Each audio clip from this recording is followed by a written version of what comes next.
মাত্র দুটি গাছ দিয়ে শুরু করে দিনাজপুরের বিরলে প্রায় ৪০ ধরনের আমের বাণিজ্যিক বাগান গড়ে তুলেছেন কৃষক আনসার আলী। তার বাগানের আম রপ্তানিও হচ্ছে।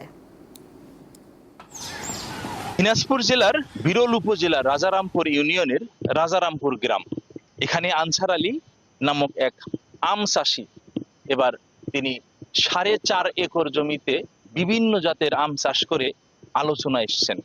আমি 40টা জাত বাইরের বিভিন্ন দেশের, যেমন এটা হলো চিয়াংমাই, কিং অফ চাকাপাত, তারপর অস্ট্রেলিয়ান জাত একটা আছে R22, জাপানের আছে সূর্য ডিম বা মিয়াজাকি, ব্যানানা ম্যাঙ্গো তো এটা হলো থাইল্যান্ডেরই জাত, তারপর থাইল্যান্ডের একটা আছে কাটিমন। এরকম মিলায় আমি 40টা জাতের আমি বলতে আমি আবাদ করছি আমার বাগানে। আনসার আলীর আম দেখে অনেকেই কিন্তু নতুন ভাবে আম চাষে আগ্রহী হচ্ছেন। এরকম আম দেখে আমারও করার ইচ্ছা, আমিও ২-৪ গাছ গাছ নিব তার কাছে, প্রশিক্ষণ নিচ্ছি ওনার কাছে, দেখতেছি আস্তে আস্তে কি হয় করে না করে।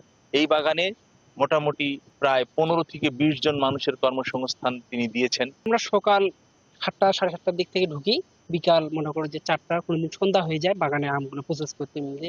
সরকার আমের বেশ কিছু উপকরণের উপর ভ্যাট বসানো ছিল, সেই ভ্যাটগুলো যদি কমানো যেত তাহলে তারা অনেকটাই লাভবান হতো।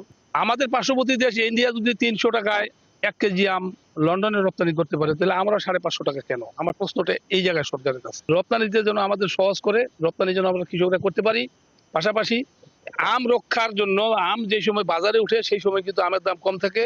যদি হিমাগারের ব্যবস্থা করে সরকার, তাহলে আমরা হিমাগারে রাখলে সারা বছর ফল খেতে পারবো। কৃষি বিভাগ তাদের চাষিদেরকে বিভিন্ন ধরনের কিন্তু পরামর্শ প্রদান করছেন, আম চাষে উদ্বুদ্ধ করছেন। উপজেলায় আমাদের কয়েকজন চাষি আছে, তার মধ্যে আনসার আলী চাষি, তিনি বিভিন্ন জাতের আম চাষ করছেন।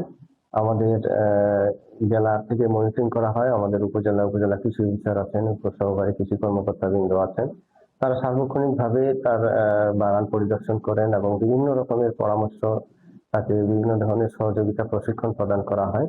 এই দিনাজপুরের আম বিদেশে রপ্তানি করে বৈদেশিক মুদ্রা অর্জিত হবে, এমনটাই প্রত্যাশা করছেন দিনাজপুর কৃষি বিভাগ। সুলতান মাহমুদ, দীপ্ত টেলিভিশন, দিনাজপুর।